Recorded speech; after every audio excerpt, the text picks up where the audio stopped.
Cette exposition au Palace, j'ai voulu l'aborder avec cette idée de rentrer en contact avec notre fort intérieur.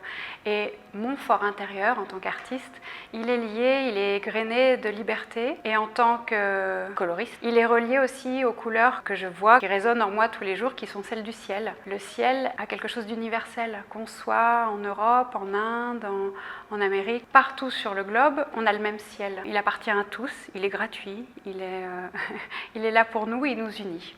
À ciel ouvert, c'est comme aller au cœur, aller dans le vif. Alors la couleur, elle est vraiment au centre de mon travail depuis 20 ans et elle est même devenue un médium à part entière. C'est-à-dire que j'ai une formation de peintre, mais cette couleur, en fait, elle s'applique sur différents supports. Ça peut être la toile, le papier, mais aussi dans l'espace public, sur des matériaux beaucoup plus naturels comme la pierre, le bois.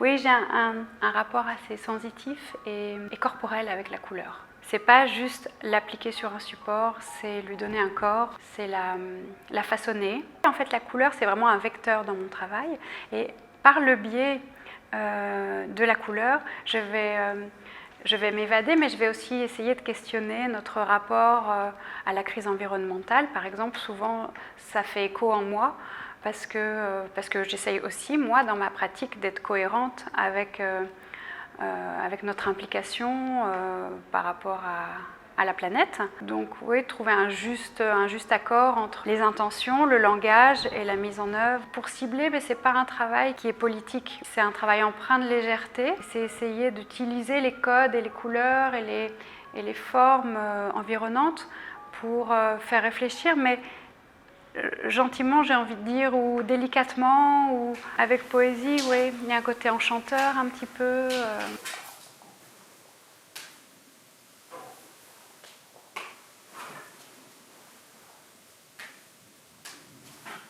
Un des pouvoirs de l'art, c'est vraiment de pouvoir, le temps d'une exposition, le temps d'un spectacle, le temps d'une écoute, nous transporter, nous faire du bien, et c'est primordial de rester dans ce lien comme ça, social. Je cherche une cohérence dans la mise en pratique de mes idées et des matériaux utilisés. Pour la Biennale Art et Végétal, il était vraiment pour moi primordial d'utiliser un matériau durable et encore qui plus est issu de la nature depuis des millions d'années. Ça donnait du sens, ça faisait écho complètement à mon désir de cohérence et d'implication dans le paysage, quoi, parce que voilà, c'est une œuvre pérenne qui va vivre dans la nature. En fait aussi, les choses naissent des fois par accident.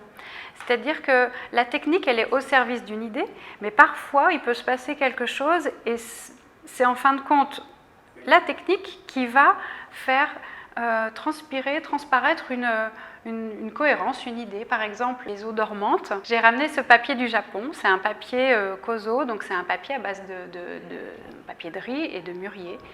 On me le disait très résistant, un des plus résistants, et j'ai voulu tester sa résistance en déversant des pigments très dilués. Et ce liquide que j'ai déversé, j'en ai déversé des belles quantités, avec le temps, s'est évaporé et a été absorbé. Ne sont restées que les traces des pigments. Et voilà, donc c'est en fait un essai. Enfin, c'était une idée, c'était la technicité qui m'a amenée en fin de compte à réaliser cette série. Ça, c'est l'accident de l'atelier, mais en même temps relié à une idée de ces eaux stagnantes, polluantes souvent, qui nous révèlent leurs attraits de beauté. Ça, l'enchantement aussi, c'est séduire, mais c'est séduire, on peut nous endormir aussi, mais peut-être dans mon idéal, ou dans mes rêves, je me dis que cette nature va se réveiller. J'aime bien en fait aborder les expositions par l'histoire du lieu. Et donc Ath, moi je ne connaissais pas, je suis française et je viens de Bruxelles. Et donc la première chose que j'ai fait, c'est aller au cimetière. Et ça, je le fais dans toutes les villes. Et puis collecter des cartes postales d'antan, du début 20e. Et retrouver après ces endroits quand je suis venue ici. Et donc c'est un voyage dans le Ath avec une forme de nostalgie. On revient à cette graine d'arc-en-ciel qui ponctue un petit peu le parcours de l'exposition et puis aussi dans l'espace public au Jardin des Arts et des Lettres. Et donc ces graines qui seraient plantées, semées, qui feraient éclore un monde idéal. Ce sont des pierres qui ont été glanées sur des chantiers de démolition, donc des bâtiments qui sont détruits, mais l'idée c'est de recycler.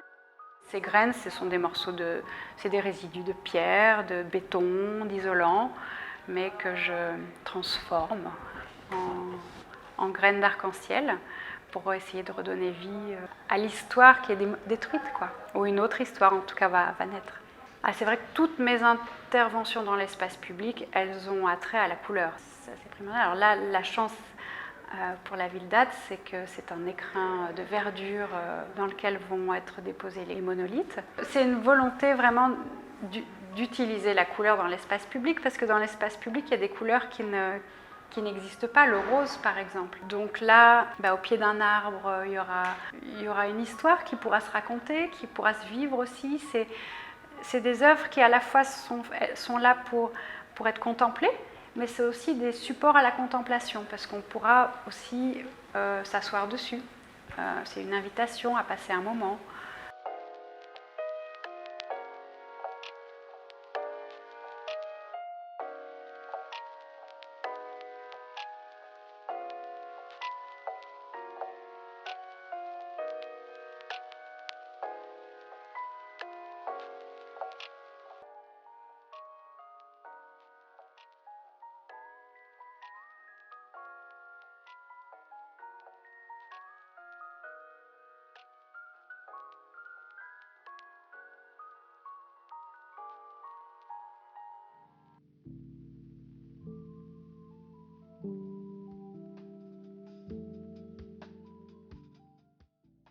Le projet de rencontre des ateliers adultes du CEC avec un artiste qui expose au Palace, ça a lieu tous les ans. Cette année-ci, on a la chance de travailler avec l'artiste Léopoldine Roux. En amont de la rencontre, chaque atelier a eu l'occasion de visiter l'exposition, une visite guidée où ils ont pu vraiment découvrir l'œuvre de l'artiste, poser toutes leurs questions. Et après, de retour en atelier, ils ont pu s'inspirer de ce qu'ils avaient vécu dans cette exposition pour faire une réponse plastique. Enfin, l'atelier en tant que tel est déjà une découverte pour certains, mais la rencontre ici avec l'artiste, ça leur permet vraiment de sortir de ce qu'ils connaissent déjà. Donc, on n'est pas juste dans l'apprentissage d'une technique, mais maintenant, c'est un petit peu mettre ce qu'on a appris en atelier au service d'un projet plus grand, collectif, avec les autres personnes de l'atelier, mais aussi avec les autres ateliers. On a beaucoup de chance parce que donc on a des expositions d'art contemporain au Palace qu'on peut aller voir. Et moi, j'aime beaucoup rebondir avec mon groupe sur ce qui se passe là. C'est-à-dire qu'on va voir l'expo et puis je propose des ateliers qui posent des questions sur ces thématiques. Alors ici, c'est ouvert l'exposition de Léopoldine Roux. C'est hyper intéressant évidemment au niveau de la couleur. Ils ont pu expérimenter, voir. Et puis il y a le fait du toucher. De toucher la peinture. Il y a le fait que cette peinture qui est plate devient quelque chose en volume. On a fait toute une démarche d'abord avec des cartes postales. Ensuite, on a aussi travaillé, comme Léopoldine Roux, elle travaille aussi tout ce qui est les contrastes de couleurs et la couleur qui change en fonction de l'autre couleur qui est à côté d'elle. Des participants qui ont envie en tout cas. Je trouve qu'ils sont assez ouverts à différentes choses, mais c'est gai parce que je trouve qu'ils sont assez partants et que donc ils ont envie de ces expériences-là. Voir l'artiste qui parle de son travail, voilà, ce côté-là est très riche, je trouve, très très intéressant. J'ai toujours été intéressée par le monde de l'art, les techniques diverses. Cette année, c'était cette chance de pouvoir participer. Je me suis vraiment inscrite pour exploiter des techniques et pour trouver un petit peu un style personnel et aussi avoir cette symbiose avec les autres participants.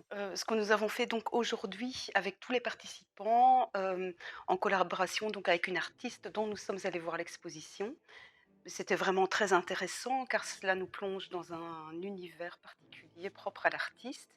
Cela nous apprend donc un peu la technique et on partage un peu sa vision. Chacun est réuni autour d'un projet commun, comme ici le mouchoir arc-en-ciel que nous avons fait ce matin tous ensemble. Je pense que ça peut apporter beaucoup aux participants de pouvoir s'investir dans un projet commun en tout cas. C'est la première fois que je participe donc à ce genre de choses et c'était pour moi très enrichissant justement le fait de découvrir aussi des personnes qui participent à d'autres ateliers, de discuter avec elles des techniques qu'elles elles utilisent et d'échanger un petit peu tous autour finalement de ce qui nous rassemble, le goût de la création.